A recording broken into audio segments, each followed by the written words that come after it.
Happy morning students. நான் உங்கள் தனமிஸ். Today subject commerce.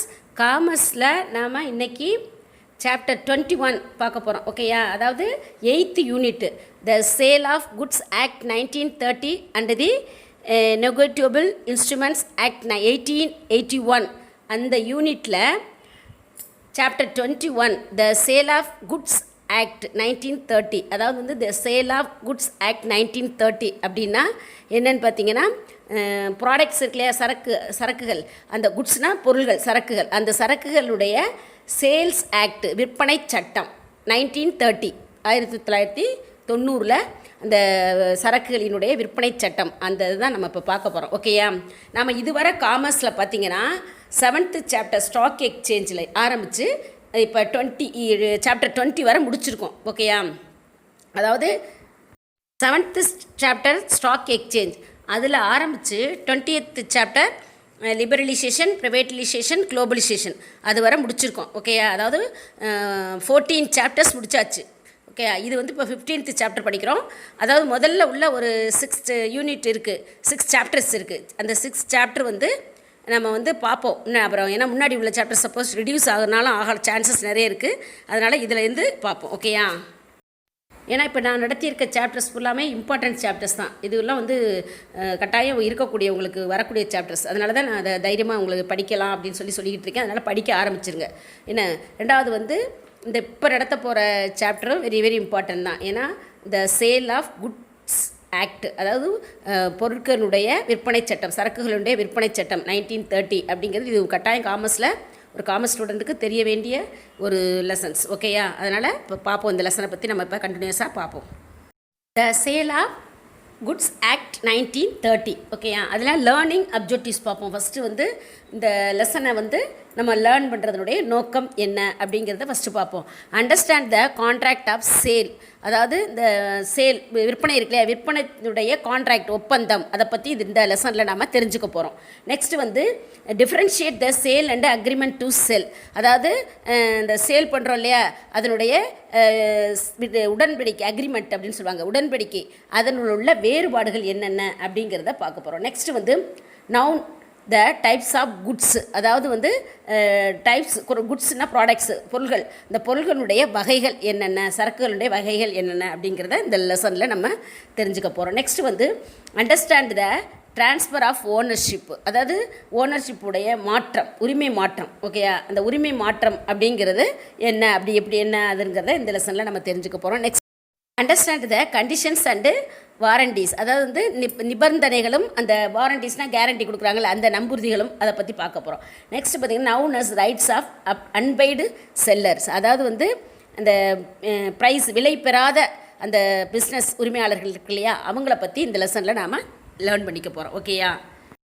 இந்த சேல் ஆஃப் குட்ஸ் ஆக்ட் 1930 அதில் வந்து என்னென்ன ஹெட்டிங்ஸ்லாம் நம்ம பார்க்க போகிறோம் அப்படின்னு பார்த்தீங்கன்னா, formation of contract of sale, அதாவது இந்த சேலினுடைய கான்ட்ராக்ட் ஒப்பந்தத்தினுடைய ஃபார்மேஷன் உருவாக்கம் பற்றி பார்க்க போகிறோம். அப்புறம் differences between the sale and agreement to sell, அதாவது சேலுக்கும் அக்ரிமெண்ட்டுக்கும் உள்ள வேறுபாடுகள் பார்க்க போகிறோம். ஓகேயா? அப்புறம் டைப்ஸ் ஆஃப் குட்ஸினுடைய டைப்ஸ் பார்க்க போகிறோம். நெக்ஸ்ட்டு ட்ரான்ஸ்ஃபர் ஆஃப் ஓனர்ஷிப், அதை அந்த உரிமை மாற்றம், ஓனர்ஷிப்புடைய உரிமை மாற்றம் பார்க்க போகிறோம். நெக்ஸ்ட்டு கண்டிஷன்ஸ் அண்டு வாரண்டிஸ், அப்போ அதான் சொன்ன நிபந்தனைகள், கண்டிஷன்ஸ் அண்டு நிபந்தனைகள் அண்டு நம்பூர்திகள் அப்படின்னு சொல்லுவாங்க, அதான் பார்க்க போகிறோம். நெக்ஸ்ட் பார்த்து ரைட்ஸ் ஆஃப் அன்பெய்டு செல்லர்ஸ், அதாவது விலைபெறா அந்த பிஸ்னஸ்மேனுடைய உரிமைகள் என்னென்ன அப்படிங்கிறத பற்றி இந்த லெசனில் நாம் பார்க்க போகிறோம். ஓகேயா? இது எல்லாமே இந்த ஹெட்டிங்ஸ் எல்லாமே இந்த லெசனில் பார்க்க போகிறோம். The sale of goods act 1930 பார்க்க ஆரம்பிப்போம். Introduction. Sale of goods is one of the most important act coming under the special contract. This act was passed in the year 1930. Prior to this act, it was governed by Chapter 7 of the Indian Contract Act 1872.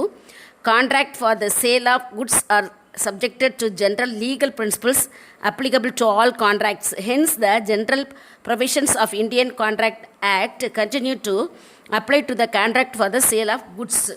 The Sale of Goods Act இருக்கு இல்லையா, அது வந்து ஒரு contract, அதாவது லீகலாக வந்து அது வந்து ஒரு ஸ்பெஷல் கான்ட்ராக்ட் ஆக்டாக விளங்குகிறது அப்படின்னு சொல்லப்படுகிறது. இந்த லீகலாக பார்த்திங்கன்னா 1930 அந்த இயரில் வந்து இந்த சட்டம் வந்து ஏற்றப்பட்டது. இந்த சேல் ஆஃப் கான்ட்ராக்ட் ஆக்ட் அப்படிங்கிற சட்டம் வந்து 1930 ஏற்றப்பட்டது. மேலும் இந்த சட்டம் வந்து பார்த்திங்கன்னா இந்திய கான்ட்ராக்ட் ஆக்ட் 1872 அப்படிங்கிற ஒரு பிரிவில் செவன்த்து பிரிவில் இருந்து விவாதிக்கப்பட்டது தான் இந்த நமக்குள்ள சேல் ஆஃப் கான்ட்ராக்ட் ஆக்ட் அப்படின்னு சொல்லப்படுகிறது. ஓகேயா?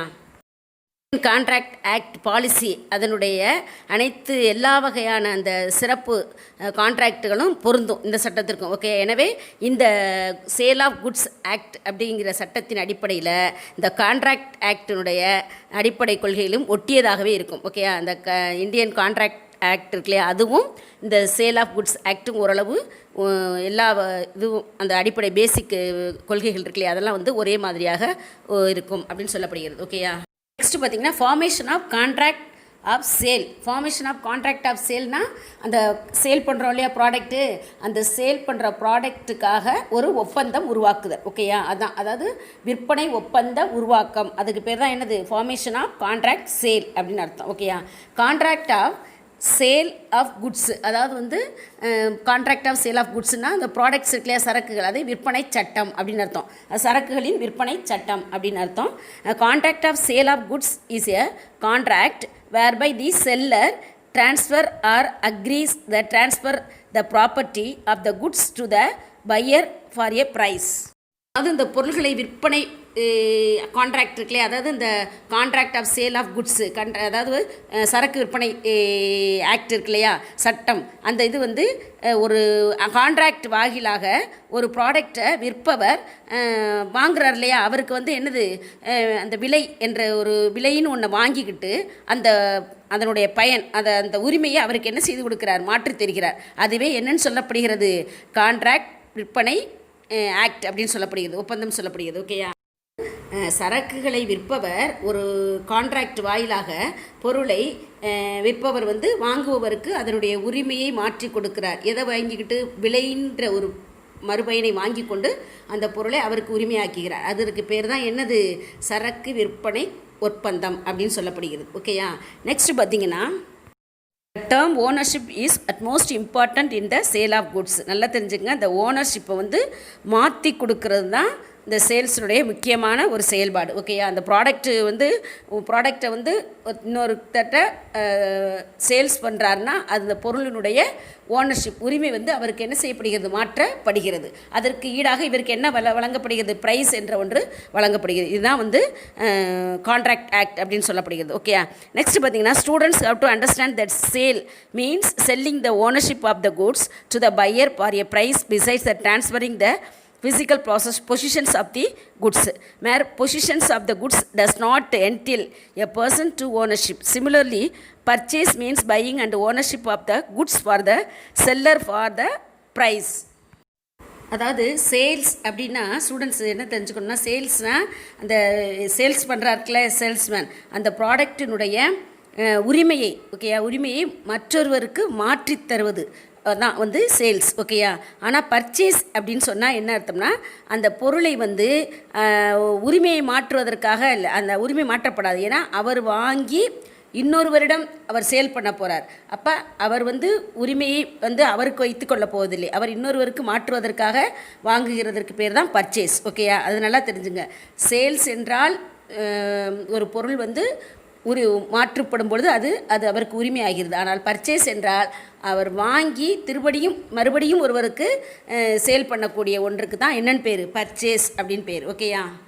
The term ownership or property confer on the buyer an absolute freedom to dispose of the assets in any way as they like. Buyer has unlimited rights of the property purchased against the whole world. In this context, it is essential to learn the essential elements of this contract of sale. ஒரு பர்சனிடம் ஒரு product இருக்குன்னா அது அவருக்கு சொந்தமானது, அதாவது அவர் தான் owner அப்படின்னு உறுதியாக சொல்ல முடியாது. ஏன்னா அந்த ஓனர்ஷிப் அப்படிங்கிற சொல் வந்து மிகவும் முக்கியமான ஒன்று. உண்மையாக அந்த பொருளை யார் உரிமை மாற்றம் பெறுகிறாரோ, அதாவது ஓனர்ஷிப்பை பெறுகிறாரோ, அப்போ தான் அந்த பொருள் வந்து அதற்குரிய உரிமையாளர், அதாவது அவர் ஓனர்ஷிப்பாக அறியப்படுவார். அதனுடைய அதை வந்து அவர் வந்து அதனுடைய உரிமையை அடைய முடியும். அவர் தான் அந்த ஓனர்ஷிப்பை அடைய முடியும், அனுபவிக்க முடியும் அப்படின்னு சொல்லப்படுகிறது. ஒரு பொருளை தனக்கு உரிமையாக மாற்றினால்தான் அதை அவர் எப்படி வேண்டுமானாலும் என்ன செய்ய முடியும், பயன்படுத்த முடியும். ஓகேயா? ஷார்ட்டாக சொன்னோம்னா பர்ச்சேஸ் என்ற சொல் பொருளினுடைய உரிமையை பெறுவது அப்படின்னு சொல்ல முடியாது. விற்றல் அப்படிங்கிற, அதாவது சேல்ஸ் அப்படிங்கிற சொல்லு தான் ஒரு பொருளினை உரிமையை மாற்றித்தரக்கூடிய செயலை குறிக்கும் என நம்ம புரிஞ்சுக்கணும். மாணவர்கள் அனைவரும் அதைத்தான் புரிஞ்சுக்கணும். பர்ச்சேஸுங்கிற சொல்லு வந்து உரிமையை மாற்றித்தருவது அல்ல. ஓகேயா? ஆனால் சேல்ஸ் அப்படிங்கிற சொல்லு வந்து கட்டாயம் உரிமையை மாற்றித்தரக்கூடிய ஒரு சொல். நெக்ஸ்ட் வந்து essential elements of a contract of sale. அதாவது வந்து இந்த சேல் விற்பனை சட்டம் இருக்கு இல்லையா, அந்த விற்பனை ஆக்ட் இருக்கு இல்லையா, அந்த ஆக்டினுடைய பேசிக் எலமெண்ட்ஸ் என்னென்ன அப்படின்னு பார்க்க போகிறோம். ஓகேயா? அது அடிப்படை கூறுகள் என்னென்ன அப்படிங்கிறத தான் நம்ம இப்போ பார்க்க போகிறோம். அதாவது the following essential elements are necessary for a contract of sale. அதாவது பின்னாடி வந்து நமக்கு வந்து இந்த கான்ட்ராக்ட் சேல், அதாவது சேல்ஸ் ஆக்ட் இருக்கு இல்லையா, அந்த ஆக்ட் படி வரக்கூடியதை வந்து இதெல்லாம் நம்ம பார்க்க போகிறோம். ஓகே? ஃபஸ்ட்டு வந்து 2 பார்ட்டிஸ் கட்டாயம் இல்லையா, ஒரு கான்ட்ராக்ட்னா 2 பார்ட்டிஸ் இருக்கணும், அதாவது இருதரப்பினர் இருக்க வேண்டும் அப்படின்னு சொல்லப்படுகிறது. A contract of a sale involves 2 parties, the seller and buyer. The buyer and the seller should be 2 different persons. If a person buys his own goods, there is no sale. Headings வந்து 2 parties, அதாவது இரு தரப்பினர் அப்படின்னு சொல்லப்படுகிறது. அதாவது வந்து இந்த sales of goods act இருக்கு இல்லையா, நம்ம அந்த ஆக்ட் படி பார்த்திங்கன்னா ஒரு சேல்ஸ்ன்னு இருந்தால் அங்கே வந்து இருதரப்பினர் இருக்கணும். ஓகேயா?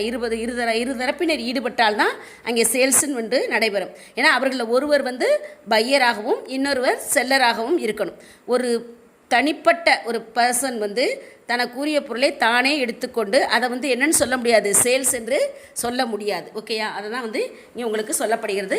நெக்ஸ்ட்டு பார்த்தீங்கன்னா, on the dissolution of partnership, when the surplus assets including goods were distributed among the partners, the court held that it was not a sale attracting sales tax. The partners were themselves joint owner of the goods and they could not be both sellers and buyers. However, there is one exception. When the goods of the person are sold in executing of a degree, he himself may buy the goods to retain their ownership. நம்ம பார்த்தோம் இல்லையா, போன லெசனில் நம்ம partnership பார்த்தோம். அந்த partnership வந்து dissolution ஆகும்பொழுது பார்த்திங்கன்னா, அவங்க அந்த பார்ட்னர்ஷிப்பில் நடத்துனாங்களே ஃபார்ம் இருக்குல்லையே, அந்த ஃபார்ம்லேருந்து கிடைக்கக்கூடிய அந்த எல்லாம் க்ளோஸ் பண்ணி முடிச்சதுக்கப்புறம் அதில் உள்ள சர்ப்ளஸ் அசட்ஸ் இருக்கும். எல்லாத்தையும் செட்டில் பண்ணதுக்கப்புறம் மீதம் இருக்கிற சொத்துக்கள், அதாவது சர்ப்ளஸ் அசட்ஸ், அந்த சொத்துக்களை அந்த பார்ட்னர்ஸே தங்களுக்குள்ளே என்ன சேர வேண்டிய அந்த பங்குகளை என்ன செய்வார்கள், எடுத்துக்கொள்ளும் பொழுது அந்த ஆக்டிவிட்டீஸை வந்து அதை வந்து என்னென்னு சொல்ல முடியாது, சேல்ஸ் அப்படின்னு சொல்ல முடியாது. ஓகேயா? எனவே அதற்கு கட்டாயம் வந்து சேல்ஸ் டேக்ஸ் கட்ட வேண்டியதில்லை. ஓகே? காரணம் அங்கே வந்து பார்ட்னர்ஸ் அனைவரும் அதனுடைய உரிமையாளர்கள், அதாவது எல்லாருமே ஓனர்ஸ் இல்லையா, உரிமையாளர்கள். அப்போ எனவே இங்கே வந்து அந்த உரிமை ஓனர்ஷிப் படைத்தவன் தானே தனக்கு உரிமையை மாற்றிக்கொள்வது வந்து அங்கே வந்து சேல்ஸ் அப்படின்னு சொல்ல முடியாது. ஓகேயா? அதனால் கோர்ட்டோடைய அந்த நீதிமன்றத்தினுடைய ஆணையை மதித்து அந்த சொத்துக்கள் இருக்கு இல்லையா, அந்த சொத்துக்களை வந்து அந்த அலுவலர் ஒரு நபரின் சொத்துக்களை ஏலம் விடும்பொழுது அது விடும்பொழுது அந்த பொருளினுடைய உரிமையாளர் அவரது பொருளை ஏலத்தில் எடுக்கலாம். அப்படி ஏலத்தில் எடுத்தால் அது வந்து அங்கே அவருக்கு சொல்லப்படும், சேல்ஸ் என்று சொல்லலாம். இப்போ இந்த இதில் பொறுத்தவரை என்ன ஆகுது, 2 பார்ட்டிஸ். ஓகேயா? அதாவது அந்த அலுவலர் அந்த ஏலத்தை விடுக்கக்கூடிய அந்த நீதிமன்ற ஆணையின்படி அதை மதித்து அந்த அசட்ஸை வந்து ஏலம் விடுகின்ற அந்த நபர், அந்த உரிமையாளர் அந்த ஏலத்தையின் மூலம் தன்னுடைய சொத்தை எடுக்கிறார். அப்போ 2 பார்ட்டிஸ், அதான் அதில் சொல்லப்படுகிற இந்த ஆக்ட் படி, அதாவது இந்த சேல்ஸ் ஆக்ட் இருக்கு இல்லையா, அதாவது சேல்ஸ் ஆஃப் குட்ஸ் ஆக்ட், இந்த ஆக்ட் படி இருதரப்பினர் இங்கு செயல்பட வேண்டும். அப்பொழுது தான் வந்து இந்த விற்பனை ஆக்டினுடைய பேசிக் இது இருக்கும் எலிமெண்ட்ஸ் அப்படின்னு சொல்லப்படுகிறது. ஓகேயா? Thank you students. இதனுடைய கண்டினியூஸை அடுத்த வீடியோவில் பார்ப்போம். ஓகேயா? தேங்க்யூ.